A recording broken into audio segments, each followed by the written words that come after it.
Ito guys, yung resilience, ito yung pagiging matiisin sa buhay.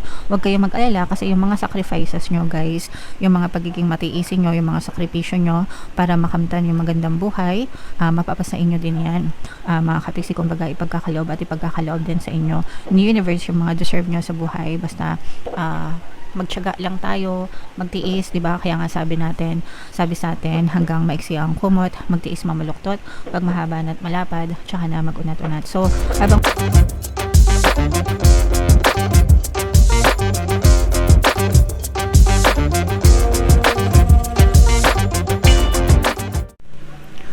Hello guys, hello Gemini, welcome back to Pinoy Pixie Tarot. Ang pamagat ng episode natin for tonight is Money Money Come to Me. Ito yung ating money reading guys para ngayong December para sa Gemini, Sun, Moon, Rising Sign, and Venus. So, unahin natin tong deck na to mga kapiksi. Ito yung money manifesting technique para sa inyo. Meron tayong indulge. Buy yourself a treat each week, even if it's very modest. Enjoy it as though it were the greatest gift you have ever received.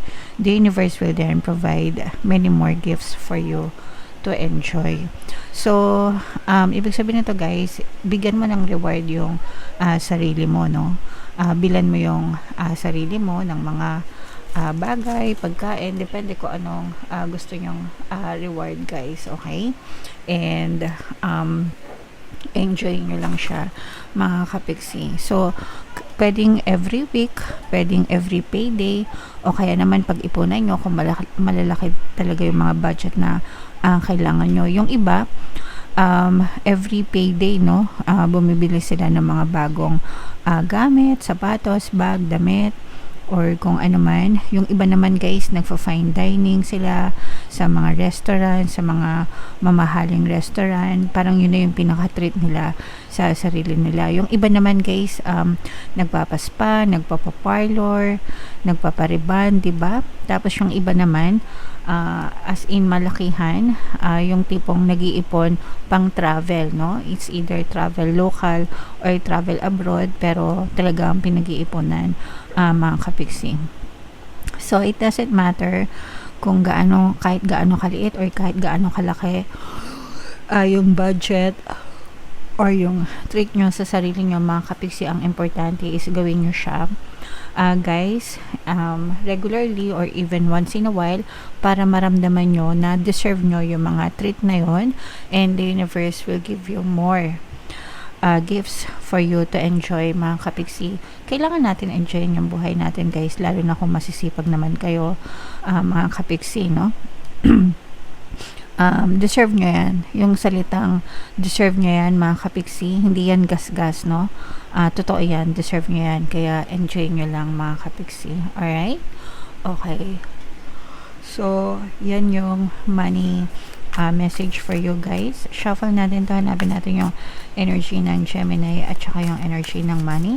Habang sinashuffle ko to guys, panoorin nyo muna yung video natin regarding sa ating paano mag-manifest ng abundance video course. Kapiksi, sawa ka na ba sa mga struggles at hirap sa buhay mo? Masipag ka ba at masikap sa buhay ngunit hindi ka pa rin umaasenso? Ilang beses ka na bang nag-attempt mag-negosyo at mag-invest pero palagi ka pa rin nalulugi? Sa pagkakataon na ito ay maaaring may subconscious beliefs ka na nagiging balakid sa iyong pag-unlad at pagyaman. Introducing, paano mag-manifest ng abundance video course. Dito ay matututunan mong ma-overcome ang mga balakid mo para tuluyan ka ng umunlad, umasenso, sumagana, maging matagumpay, successful at maswerte sa iyong kabuhayan, pera, trabaho, negosyo sa lapi at kaperahan ng bonggang-bongga. Dali, mag-send na ng email sa pinoypixie@gmail.com at simulan na ang iyong pagyaman ngayon. Alright, sa lahat ng gusto mag-avail ng course guys, meron tayong paano mag-manifest ng abundance video course, paano mawala ang third party at magkaroon ng harmonious na relationship, paano pabalikin si ex or vice breakup. Sa mga interesado guys, mag-send lang kayo na email sa pinoypixie@gmail.com. And sa mga naghahanap guys, ang papaswerte na lucky charms or lucky bracelet, aventurine tsaka si train, yung recommended ko, may makikita kayong link sa description box guys. So Gemini, kayo represent ng King of Swords. Ito yung ating money energy mga kapiksi.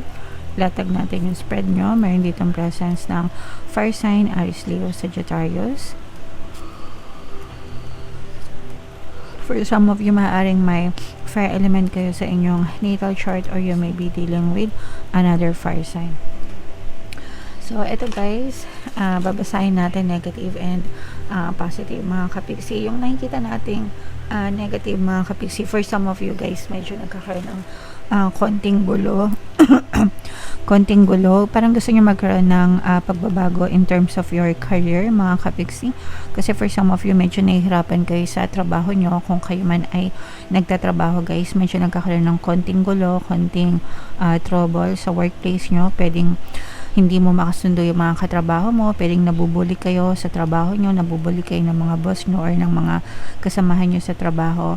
For some of you guys, pwedeng tough din, no? Yung competition. Parang nai-stress ka dahil sa trabaho mo, medyo tough yung competition, ganyan. And parang pinanghihinaan kayo ng loob. Yung iba sa inyo, super stressed. Yung iba sa inyo guys, parang feeling ko underpaid. Yung iba, no? Pag sinabing underpaid, hindi tama yung sinasahod versus dun sa trabaho na ginagawa nyo mga kapiksi. Ibig sabihin baka may mga tasks or trabaho kayo na ginagawa na hindi naman part ng job description nyo, tapos underpaid kayo, hindi kayo bayad mga kapiksi. So medyo may mga ganong klaseng hanash kayo yung iba sa inyo sa inyong mga trabaho guys. Kaya nakikita natin dito na parang gusto nyo magkaroon ng pagbabago, gusto nyo magkaroon ng change sa trabaho nyo. So pwedeng yung iba sa inyo maghanap ng ibang trabaho, o kaya naman magpalipat kayo ng ibang department mga kapiksi, o kaya naman yung iba parang mag-shift kayo ng pinagkakakitaan. Kung dati nagtatrabaho kayo, baka ngayon parang nagbabalak na lang kayo or nagpaplano na lang kayo na magnegosyo guys. For some of you guys, pwedeng matanggal din sa trabaho yung iba, no? Although hindi naman siya mag-resonate sa lahat, pero maaring matanggal, magkaroon ng redundancy sa workplace nyo mga kapiksi. Medyo uso siya ngayon. Dalawa na yung kakilala ko mga kapiksi, no? Yung isa na redundant, yung isa naman boss niya yung natanggal. So medyo uso siya ngayong season na to. Nangyayari yon madalas kapag nagko-cost cutting yung mga companies guys. So maaring maka-experience kayo ng ganyan, kaya dapat palagi kayong ready. But definitely there will be some changes na mangyayari sa inyong workplace guys. Yung iba naman sa inyo, parang nagpaplano kayo ng next move nyo, no? Ng next move, parang voluntary ito guys. Ibig sabihin parang kayo mismo yung gustong magkaroon ng pagbabago sa trabaho nyo or sa pinagkakakitaan nyo. So there's a lot of planning, there's a lot of studying na nagaganap. Yung iba sa inyo nagagather ng information, yung iba sa inyo nagre-research online, ano bang pwedeng pagkakitaan, ano pa bang pwedeng gawin, saan ba pwedeng lumipat ang trabaho, ano bang mas magandang pasukin, yung mga ganon. So yung iba sa inyo nagre-research na mga kapiksi. As of now, tuloy-tuloy pa rin naman yung daloy ng pera sa inyo kahit na may mga changes na nakapila. Pero as far as pasok ng pera is concerned, nakikita natin na tuloy-tuloy pa rin naman yung daloy ng pera sa inyo mga kapiksi. Medyo mag-ingat din kayo guys sa mga kasama nyo sa trabaho, kasi parang meron din mga doble kara, no? Sa workplace nyo. Sabi ko nga sa inyo, yung iba baka nabibiktima kayo ng pambubuli or baka naagrabyado din kayo sa workplace nyo guys. Alright, so eto guys, so mag-ingat kayo sa mga scammer, sa mga manloloko mga kapiksi pagdating sa pera guys, no? Mag-ingat. At saka yung iba parang merong ginagamit, parang may mga ginagamit sila para makapanloko. Especially sa social media guys, baka may mga nahahack na account na pala. Kunwari nahack yung account ng kamag-anak mo, hindi mo alam na nahack pala, tapos nagchat sa'yo, nangungutang, nangihingi ng pera, akala mo naman kamag-anak mo talaga, yun pala scammer na, hacker na, naperahan ka na. So yung mga ganun guys, no, usong-uso yan, especially sa blue app mga kapiksi. Kaya mag-ingat kayo sa mga kachat nyo, ka-text nyo guys, okay? So, mag-ingat sa mga manloloko, mga kapiksi.